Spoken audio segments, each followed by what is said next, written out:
السلام علیکم ورحمۃ اللہ وبرکاتہ۔ بسم اللہ الحمدللہ والصلاة والسلام علی رسول اللہ ومن تبعہ ووالاه وبعد۔ محترم ناظرین و سامعین، اسلامی بھائیوں، دوستوں، عزیزوں، ماؤں اور بہنوں، آداب زفاف سیریز کے اس ویڈیو میں میں نے آپ کے لیے آج علامہ البانی رحمۃ اللہ علیہ کی کتاب آداب الزفاف فی السنۃ المطہرہ سے 11واں نقطہ 11واں پوائنٹ پیش کرنے کا فیصلہ کیا ہے، اور وہ ہے، اس سے پہلے کی ویڈیو میں آپ نے دیکھا کہ اگر کوئی شخص جنوبی ہو جاتا ہے اور جنابت کی حالت میں سونا چاہتا ہے تو وضو کر لے سونے سے پہلے۔ اس وضو کا حکم بیان کیا گیا ہے اس نقطے میں۔ کہتے ہیں حکم ھذا الوضو، اس وضو کا کیا حکم ہے، یعنی ضروری ہے یا ہم چاہیں تو کریں چاہیں تو نہ کریں، کوئی حرج نہیں ہے، یا اس کے بدلے تیمم کیا جا سکتا ہے یا نہیں۔ یہ بات آج کے اس نقطے میں اور اس ویڈیو میں آپ کے سامنے رکھنا چاہتا ہوں۔ وہ یہ ہے کہ اللہ کے رسول صلی اللہ علیہ وسلم سے حضرت عمر ابن الخطاب رضی اللہ تعالیٰ عنہ نے پوچھا کہ آیا نام احدنا وهو جنب، کہ اللہ کے رسول کیا ہم میں سے کوئی شخص جنابت کی حالت میں سو جائے؟ تو آپ نے فرمایا نعم ویتوضا ان شاء۔ اللہ کے نبی صلی اللہ علیہ وسلم نے فرمایا کہ ہاں سو سکتا ہے، لیکن اگر چاہے تو وضو کر لے۔ یہ روایت امام ابن حبان رحمۃ اللہ علیہ نے اپنی صحیح میں درج کیا ہے۔ اسی طرح سے اما عائشہ صدیقہ رضی اللہ تعالیٰ عنہ کی ایک حدیث گرامی ہے، کہتی ہیں کہ کان رسول اللہ صلی اللہ علیہ وسلم ینام وهو جنب من غیر ان یمس ماء حتی یقوم بعد ذلك فیغتسل۔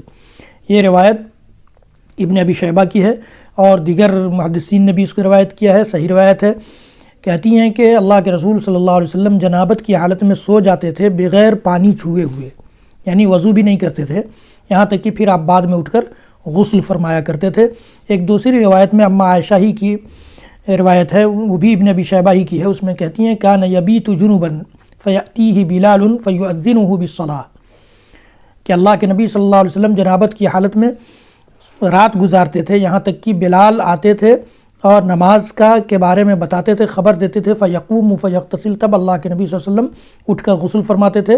فانظر الی تحدر الماء من رأسہ، اور میں اللہ کے نبی صلی اللہ علیہ وسلم کے سر سے پانی ٹپکتے ہوئے دیکھتی تھی۔ ثم یخرج، پھر آپ نکلتے۔ فاسمع صوتہ فی صلاۃ الفجر، اور میں فجر کی نماز میں آپ کی آواز سنتی تھی، آپ کی قرأت کی آواز سنتی تھی۔ ثم یظل صائما، اور پھر اللہ کے نبی صلی اللہ علیہ وسلم روزہ رکھ لیتے تھے۔ قال مطرف فقلت لعامر فی رمضان، مطرف جو اس حدیث کے ایک راوی ہیں انہوں نے عامر سے پوچھا، عامر بھی ایک حدیث ہے اس حدیث کے راویوں میں سے ہیں، کہ رمضان کا یہ واقعہ ہوتا تھا؟ قال نعم، تو عامر نے مطرف کے جواب میں یہ فرمایا کہ ہاں رمضان کا مہینہ ہوتا تھا، سواء رمضان او غیرہ، رمضان ہو چاہے اس کے علاوہ، سب میں یہ طریقہ اختیار کیا جا سکتا ہے۔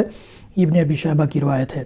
تو اس سے پتہ چلا کہ یہ وضو ضروری نہیں ہے، افضل ہے کہ آدمی جنابت کے بعد وضو کر کے سوئے، اگر نہیں کرتا ہے تو کوئی حرج نہیں ہے، جائز ہے، یوں بھی سو سکتا ہے۔ تو حضرات گرامی، یہ ویڈیو یا اس قسم کے ویڈیوز دو باتوں کے لیے یہ بیان کی جاتی ہیں کہ صحیح چیز اپنی زندگی کے سارے معاملات میں آپ تک پہنچ سکے، اور ہمیں اس سلسلے میں کسی طرح کی ندامت اور شرمندگی اور حیا کی بات سامنے نہیں آنی چاہیے، رکاوٹ سامنے نہیں آنی چاہیے۔ ان اللہ لا یستحیی من الحق، اللہ تعالیٰ حق بات سے نہیں شرماتا ہے۔ اور دوسری بات یہ کہ اس سے ہمیں پتہ چلتا ہے کہ ہماری شریعت نے، ہمارے دین نے، ہمارے مذہب نے ہماری ہر جانب رہنمائی کی ہے، یہاں تک کہ ہماری ازدواجی زندگی میں بھی یہ رہنمائی کی ہے۔ حضرات گرامی، میرے اس ویڈیو کو زیادہ سے زیادہ لوگوں تک پہنچائیے، شیئر کیجیے، میرا چینل سبسکرائب کیجیے، بیل آئیکن ضرور دبائیے، لائک بھی کیجیے۔ اللہ رب العالمین ہم سب کو کہنے سننے سے زیادہ عمل کی توفیق دے۔ وصلی اللہ تعالی علی نبینا محمد وعلی آلہ وصحبہ وسلم، وآخر دعوانا ان الحمد للہ رب العالمین، والسلام علیکم ورحمۃ اللہ وبرکاتہ۔